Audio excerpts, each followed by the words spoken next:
Hey guys, welcome back to my channel. तो आज की वीडियो में पढ़ने वाले हैं क्लास 9th का chapter number 2 polynomials from NCERT. ठीक है, देखिए सबसे पहले हम पढ़ेंगे कि पॉलिनोमियल्स होता क्या है। ठीक है, बट पॉलिनोमियल्स स्टार्ट करने से पहले हम कुछ बेसिक टर्म्स को समझ लेते हैं। ठीक है, जैसे कि आपने कुछ टर्म्स मैथ में काफी बार में यूज किए, पढ़ी भी होंगी। दैट इज वेरिएबल क्या होता है एंड कांस्टेंट क्या होता है।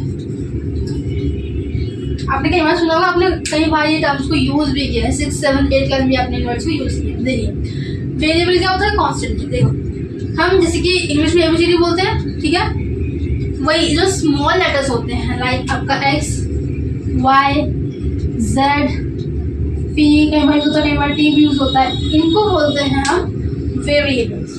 ठीक है, क्या बोलते हैं, वेरिएबल। और वेरिएबल ही क्यों बोलते हैं, वेरिएबल मतलब है यहाँ पे देखिए वेरिएबल जो वर्ड है वो बना है वेरी से।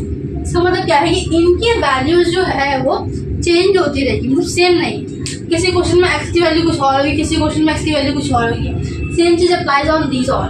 लाइक किसी क्वेश्चन में वाई की वैल्यू कुछ और होगी, किसी क्वेश्चन में जेड की वैल्यूज कुछ और होगी, और सेम जेड की वैल्यू कहीं और कुछ और होगी। ठीक है, इसका मतलब क्या है कि इनकी वैल्यूज जो है वो स्टैटिक नहीं है या फिर सेम नहीं है कह सकते हैं। ठीक है, इसलिए भी बोलते हैं वेरिएबल, कांस्टेंट वैल्यू नहीं है इनकी। लाइक सपोज अगर मैंने इक्वेशन लिख दी x + 4 = 0, तो वो आ जाएगा यहाँ से x की वैल्यू क्या आ गई हमारी -4। सेम अगर मैंने यहाँ पे सेकंड इक्वेशन लिख दी x + 6 = 0, इधर आपकी x की वैल्यू क्या आ जाएगी -6। इसका मतलब क्या है तो दोनों जगह x ही ना, बट दोनों इक्वेशंस में x की वैल्यू जो है वो डिफरेंट आ रही है, सेम नहीं आ रही। ठीक है, इसका मतलब इसलिए इनका नाम क्या पड़ा है, वेरिएबल। ठीक है, यानी कि इनकी वैल्यू हर इक्वेशन हर जगह क्या होगी, डिफरेंट होगी। ठीक है, सेकंड नेक्स्ट चीज थी आपकी कांस्टेंट। अब कांस्टेंट का मतलब क्या है कि उसकी वैल्यू हर जगह आपकी सेम रहेगी, चेंज नहीं होने वाली। लाइक हमारे जो हम नॉर्मली क्या बोलते हैं, नंबर्स बोलते हैं ना, जो हमारे बेसिकली नंबर्स होते हैं वही हमारे कांस्टेंट कहलाते हैं। ठीक है, लाइक 1 ले लो, 2 ले लो, -1 हो गया। अब 2 को मैं किसी भी क्वेश्चन में देखो 2 तो 2 ही रहेगा ना, 2 की वैल्यू 2 ही रहने वाली है। ठीक है, इसलिए इनको क्या पड़ जाता है, कांस्टेंट। सेम चीज -1 को मैं किसी भी क्वेश्चन में पुट कर दूं, कहीं पे भी रख दूं, -1 जो है वो -1 ही रहेगा। पूरे यूनिवर्स में -1 तो -1 ही रहेंगे ना। बट x की वैल्यू या y की वैल्यू या इनमें से जो भी हमने अल्फाबेट्स लिए हैं, b, p, z, t, कुछ भी हम ले, उन सब की वैल्यूज जिस इक्वेशन में हम रखेंगे उस इक्वेशन के अकॉर्डिंग उनकी वैल्यू आएगी, यानी कि उनकी वैल्यूज जो है वो वेरी करती रहती है, चेंज होती रहती है। ठीक है, दैट इज वाई इन्हें क्या बोलते हैं, वेरिएबल्स। आई होप आपको वेरिएबल और कांस्टेंट दोनों भी अच्छे से समझ आएगी। ठीक है, अब देखिए नेक्स्ट हम बात करते हैं कि आपका टर्म क्या होता है। ठीक है, हम किसे बोलेंगे कि ये एक टर्म है। ठीक है, मैथ्स में आपने कहीं जगह पढ़ा होगा कि ये टर्म है, 2 टर्म है, 3 है, बट टर्म क्या होता है, टर्म का मतलब है basically combination of variable and constant, या फिर नॉर्मल कांस्टेंट भी हो सकता है, नॉर्मल वेरिएबल भी हो सकता है। और लाइक सपोज एक वेरिएबल लिखा तो वो भी एक टर्म है, एक कांस्टेंट लिखा तो वो भी एक टर्म है, और वेरिएबल प्लस कांस्टेंट लिखा तो भी एक टर्म है, कांस्टेंट वेरिएबल लिखा वो भी एक टर्म है। लाइक सपोज मैंने लिखा 2x, 2z या फिर 5, ये सब अलग अलग क्या है, टर्म्स है। 2x एक अलग टर्म है, 2z एक अलग टर्म है, नॉर्मल 1 या 5 जो भी लिखा वो एक अलग टर्म है। ठीक है, दीज आर कॉल्ड टर्म्स। ठीक है, आई होप आपको ये भी समझ में होगा। अब ये नॉर्मल ऐसे यूज नहीं होता, अब देखो यूज कैसे करना है। अब नेक्स्ट आपका जो इम्पोर्टेंट है दैट इज आपका अलजेब्रिक एक्सप्रेशन। अब now is the important part, what is algebraic expression. Algebraic expression क्या होता है, ठीक है, अब यहाँ पे देखिए अलजेब्रिक एक्सप्रेशन का मतलब है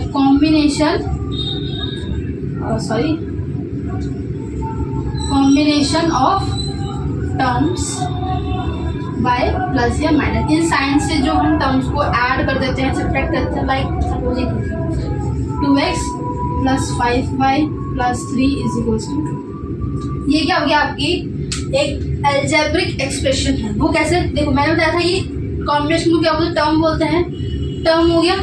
ठीक है, अब इस टर्म को जब हमने साइन की हेल्प से जोड़ दिया, लाइक बीच में प्लस लगा दिया, सपोज मैं यहाँ पे माइनस लगा दूँ, ठीक है, तब ये कहलाता है हमारा अलजेब्रिक एक्सप्रेशन। ठीक है, लाइक और कोई एक्सप्रेशन ले लेते हैं हम, 4x³ + 5y² + 3x + 1। ये भी आपका क्या है, एक अलजेब्रिक एक्सप्रेशन। ठीक है। अब आई होप आपको तो समझ में आया होगा, ठीक है। आगे बढ़ते हैं।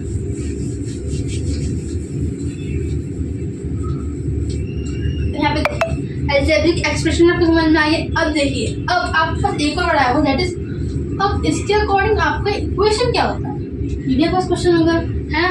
हमने अलजेब्रिक इक्वेशंस भी पढ़ा है, ठीक है। अलजेब्रिक सॉरी, अब देखो इक्वेशंस क्या होता है, इक्वेशंस का मतलब है वही सेम जो अलजेब्रिक हमारी थी, हमने क्या किया, उसको किसी भी कांस्टेंट के साथ या वेरिएबल इक्वेट कर दिया। लाइक मैंने लिख दिया 5x plus y is equal to 0। यहाँ पे हमारा इक्वेशन का साइन आ गया, सॉरी इक्वल टू का साइन आ गया, इट मीन्स ये बन गया, ये बन गई हमारी इक्वेशन, ठीक है। इसमें क्या है, ये एक टर्म है, ये एक टर्म, ठीक है। अलजेब्रिक, अब देखो हमने क्या पढ़ लिया अभी तक, वेरिएबल पढ़ लिया, कांस्टेंट पढ़ लिया, टर्म पढ़ लिया, अलजेब्रिक एक्सप्रेशन पढ़ लिया, and the last is equation भी पढ़ लिया, ठीक है। अब यहाँ पे देखिए, अब आपको एक चीज पढ़ने को मिलेगी। अब हम आते हैं हमारी पॉलिनोमियल्स पे, ठीक। पॉलिनोमियल क्या होता है, ठीक है। यहाँ पे देखिए पॉलिनोमियल क्या है, polynomial is basically a form of, क्या बोल सकते हैं, अलजेब्रिक एक्सप्रेशन, ठीक है।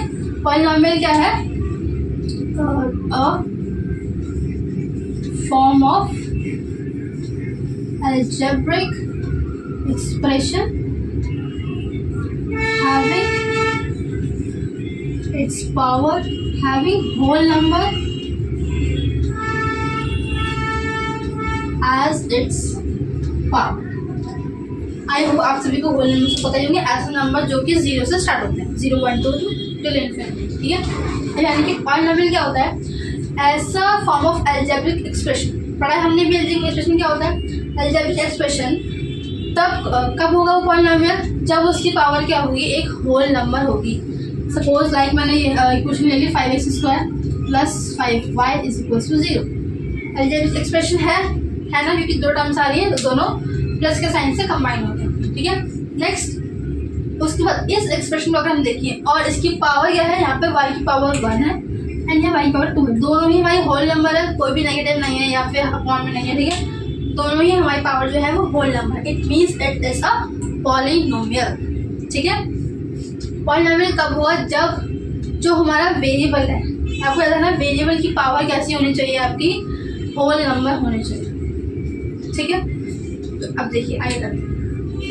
अब यहाँ पे देखिए, इस चैप्टर में पॉलिनोमियल जो हम पढ़ने वाले हैं, बेसिकली हम एक सिंगल वेरिएबल की बात करेंगे, ठीक है। यानी कि कोई भी इक्वेशन या कोई भी आपको अलजेब्रिक एक्सप्रेशन जो गिवन होगा, उसमें एक ही वेरिएबल आएगा।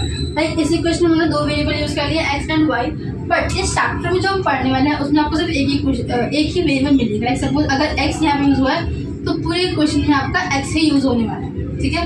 और अगर सपोज मैंने टी यूज कर लिया, तो आपका पूरे इक्वेशन में टी ही यूज होने वाला है और कोई अदर वेरिएबल यूज नहीं होगा, ठीक है।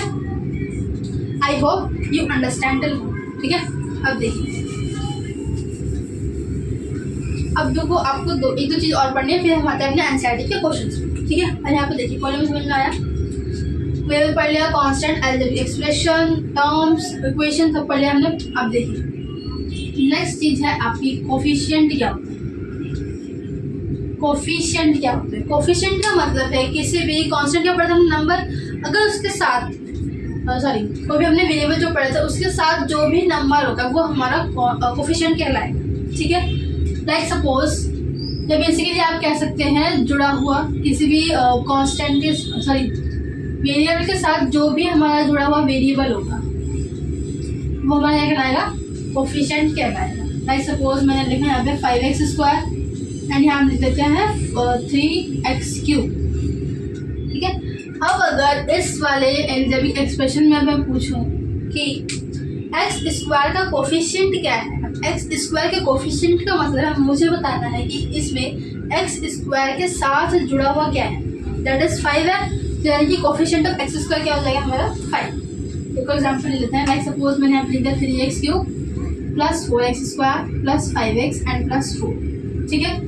अब इसी क्वेश्चन में पूछूं मैं कि कोफिशिएंट ऑफ x³ क्या है, तो इसका मतलब आपको सारे x नहीं देखने, आपको पहले क्वेश्चन में ढूंढना है कि x³ कहाँ पे है। तो x³ हमारा ये रहा, इसके साथ जुड़ा हुआ क्या है, दैट इज 3, तो यानी कि 3 आपका कोफिशिएंट ऑफ x³ होगा, ठीक है।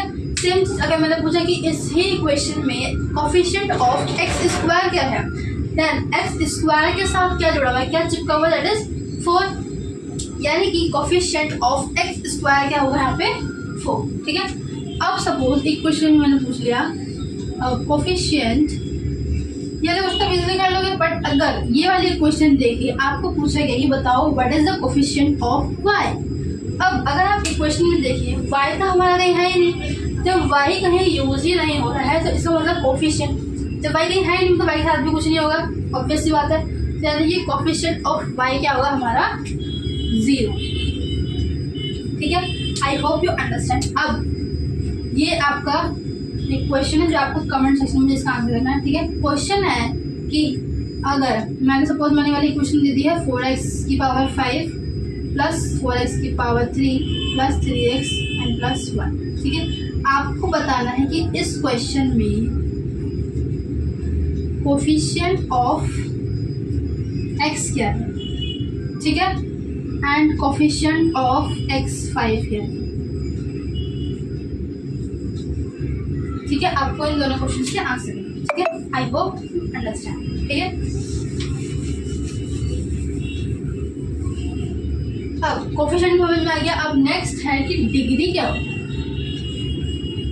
नेक्स्ट मतलब क्या है आपका कि डिग्री क्या होता है। डिग्री का मतलब है कि किसी भी इक्वेशन में या किसी भी अलजेब्रिक एक्सप्रेशन में जो भी हमारा वेरिएबल गिवन है उसकी जो हाईएस्ट पावर होगी, पावर समझ में आया, पावर हमेशा अगर पॉइंट नंबर है तो पावर हमेशा कैसी होगी, होल नंबर में होगी, ठीक है। अब जो भी हाईएस्ट पावर होगी दैट इज हमारा डिग्री ऑफ इक्वेशन, ठीक है। अब सपोज मैंने दे दिया यहाँ पे इक्वेशन, हमने एक लिख दी कि 5x cube plus 3x square plus 4x and plus 5, ठीक है। अब इस इक्वेशन में बताइए कि डिग्री क्या होगी। देखिए अब इस इक्वेशन में देखो, यहाँ पे x की पावर कुछ नहीं तो 1 होगी, यहाँ पे x की पावर 2 है एंड यहाँ पे x की पावर 3 है। इस मतलब ये डिग्री, इस इक्वेशन की डिग्री क्या होगी हमारी, दैट इज 3, ठीक है। डिग्री ऑफ इक्वेशन क्या है आपकी 3। I hope you all are understand what I am saying, ठीक है। अब देखिए एक और क्वेश्चन मैं आपको दे, इसका आंसर आपको कमेंट सेक्शन में देना है, ठीक है। लाइक सपोज 5x वेरिएबल ले लेते हैं, 5t की पावर 8 है प्लस t की पावर 3 है एंड यहाँ पर t की पावर 100 है। आप बताइए इस इक्वेशन में डिग्री ऑफ इक्वेशन क्या होगी, ठीक है। Then after that we are going to start our NCERT, ठीक है। I hope you understand all the concepts which I have discussed in this video.